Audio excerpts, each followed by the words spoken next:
Coty, I don't know that one. I also don't know. So Coty, we'll try to find the answer to that. The answer is Google. Yeah.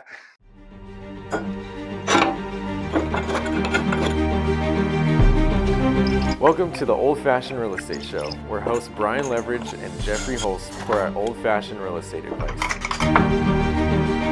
Episode 14. Hello and welcome to a very special episode of the Old Fashioned Real Estate Show. He's Jeff Holst. He's Brian Levredge. And we're glad to be with you again today. We are, and we're going to do something that we haven't done before.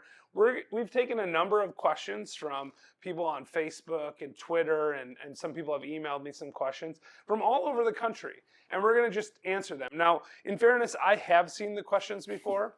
Brian has not. So we're going to put him on the spot a little bit, and I'm going to ask the question, and then if I think his answer's wrong, I'll go ahead and jump in. Otherwise, I'm just going to let you answer them. Does that sound good? Oh, this is awesome. Yeah, I thought you would like it. Have you had enough to drink? No. Okay, well, take a few sips and get yourself ready, because this is going to be super exciting. Great. All right, so our first question is from Emily in Chattanooga. Now, this is Emily Behrman, by the way. You know her, I believe? Yes. Okay, great. So anyway, Emily in Chattanooga says, since there are so few deals on the MLS at the moment, what would be a good way to locate properties for her to invest in? Well, there's a number of different ways you could go with that. The MLS tends to be, and I apologize about this, it's a retail outlet for properties. It's like going to Nordstrom's or the mall. Let's pause there for 1 second. MLS is a multiple listing service. That's basically where the realtors list all of their properties. In other words, there's not a lot of great opportunity there because there are more buyers that are looking at it. More buyers means more competition and thus higher prices. So yeah, that's why you're saying it's essentially. So there's a couple different ways you can go there.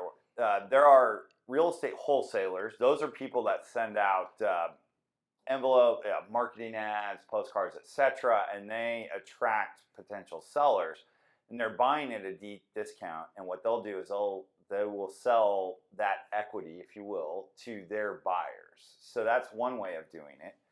If you don't want to buy through another wholesaler or another person, another way of doing that is your own marketing. You can go what we call driving for dollars.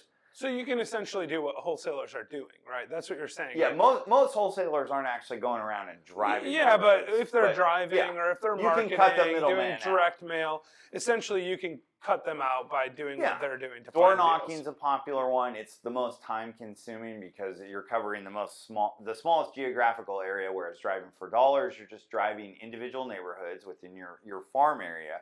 Your farm area being the submarkets within the community that you want to invest in. And you just, what you're looking for are dilapidated houses, or maybe the yards are growing up, et cetera, et cetera. Another way is you can do your own marketing, much like wholesalers do, and you can pull data like non-owner occupied properties or the date and time that they were bought, so. And you can buy those lists. Yeah, those are lists sources. You can get from any number of different websites. Right. Yeah. So that's what you would do if you were looking for deals now. What do you personally do looking for deals right now? I work with wholesalers. I do my own marketing. I don't drive for dollars, and I don't door knock, mainly because I don't have the time.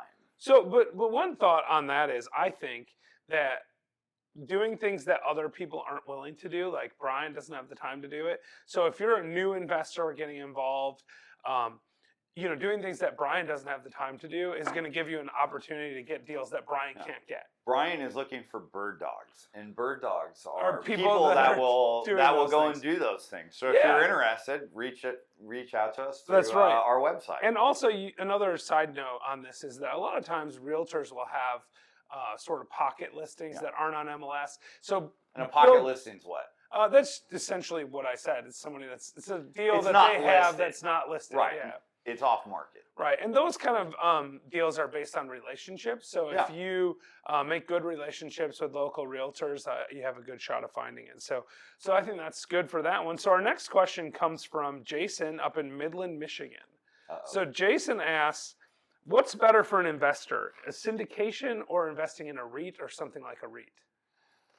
Well, that's a answer that depends, like most other answers in real estate. I thought that when I read it as well, actually. So there's no right or wrong here. Yeah, so I think it depends on your personal goals. But I would say that with a REIT, it's typically a very big investor group. And they're typically invested in a number of different properties, where syndication is usually property specific, and you can kind of vet the operators a lot. The REITs are going to be... They're more highly regulated. Right. The REITs are much more highly regulated, but there's a level of safety there that you have invested in a REIT, whereas a syndication is more of an unknown quantity. That's true. And you're basing your investment generally in your level of trust with the people that are operating that syndication. That sounds right. And I think the advantages to syndications is you can usually do, if you invest in the correct syndication, you can really do better than a higher the REIT return. would do. Yeah, the REITs typically I see 7 or 8% annual returns, and syndications can be as high as 20 or 30% depending on the deal. Right. And so that's combined with the return on equity and a return. Right, on that's investment. the total IRR, over a 4, 5, 6, 10-year period, whatever that. But it's so deal specific. It really comes down to, do you want to do due diligence on an individual deal, and do you want to invest in multiple individual deals, or do you want to invest in like a collective group, and then take a little bit lower return as a result of that? Well, and there's also an accessibility issue, right? So REITs are publicly traded. They're a security, and so are syndications. Just for the record, they're just not publicly traded. They're just not publicly traded. So your accessibility to finding a syndication is generally harder. You have to kind of know or be in a sort of a network, a real estate investors network, if you will, where you have access to the type of sponsors that are putting those deals together. Yeah. I think that's right. Yeah. And I would, one small caveat, there are some non-publicly traded REITs as well. Those are typically like in between. I was deals. trying to stay out of the weeds. Yeah, so without getting too far into it. Speaking of staying out of the weeds, these next questions are a little bit technical. So we'll see how you do on this. So Coty from Chattanooga has a number of questions for us, actually. He has... I can hardly wait. He has 3 questions, and we'll see, depending on time, if we cover them all. Just like Monty Python? He's kind of like that, yeah. So the first question is, and this is a little bit of a softball. I think you can handle this one. At what point does it make sense to start looking at commercial deals versus residential deals? Experience. And... Okay, good. We move on. Yeah. No, I mean, it's again, funds are really what it boils down to. Personally, I find financing to be easier on commercial properties than on residential properties. But you do need 20% typically down, so it's a not bigger always, amount, but typically, and it's usually a bigger financial commitment, right? And the other thing is, you find it easier because you've already done some commercial deals. If you're just a guy who has 2 single-family houses and you're trying to buy a office building, you might not find it easier to get financing. Fair enough, yeah. It's probably also a time element. It goes to your point. If you've got a couple houses, then you probably need to look at accelerating your investing game. So go from single-family, go and move next logically into small multifamily. So duplexes, triplexes, quads, and then maybe small apartment buildings or something of that sort. Be comfortable with that and then make that step. All right. So speaking of commercial deals, here's the second question. What is a ground lease? And does it make sense as an investment strategy to invest in properties that are subject to ground leases? Ooh, Coty, that's a great question. So ground leases are essentially properties where there's a landlord for the land itself, and then there is the structure that sits on top of that. So Jeff and I actually own one such property with a ground lease. And ground leases are very predictable, so So let me clarify just to make sure, in case people don't understand what you just said. So a ground lease, typically there's one person that owns the land and a different person that owns the building. You're paying rent for the land that sits underneath. Yeah, and this is actually very common with like skyscrapers in Manhattan. The land is owned by families that have owned it for years. But like in our case, the family that owns the land has had it for a number of years, and we bought the building on it, and we have a very long-term lease. We have 60 years. Yeah, predictability. So we don't have to worry about them saying, oh, we're not going to renew the lease and just keep your building. Because obviously we can't move the building. And so I think when you're looking at land leases, that's going to be a really important thing. How much time is left on the lease?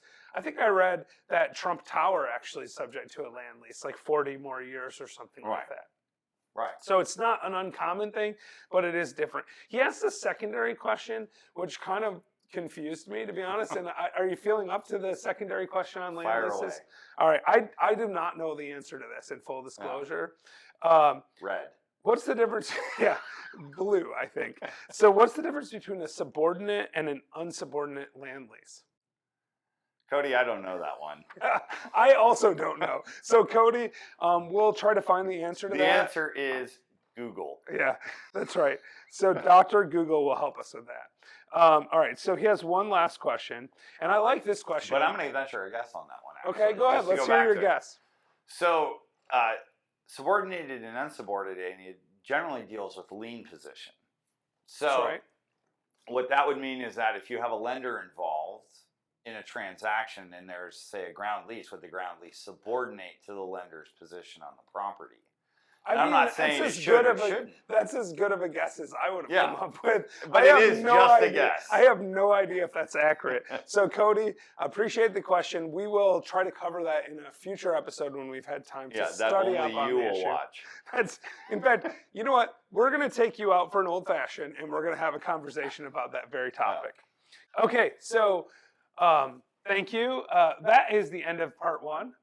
Join us again for part 2. We look forward to dispensing our advice with you. And in fairness, you might notice that our drinks are a little bit lower now. We're filming the end of part 1 at the end of part 2. Or the end of part 1. Depending on how you look at it. Anyway, we hope you enjoyed the episode, and we'll see you soon. Thank you.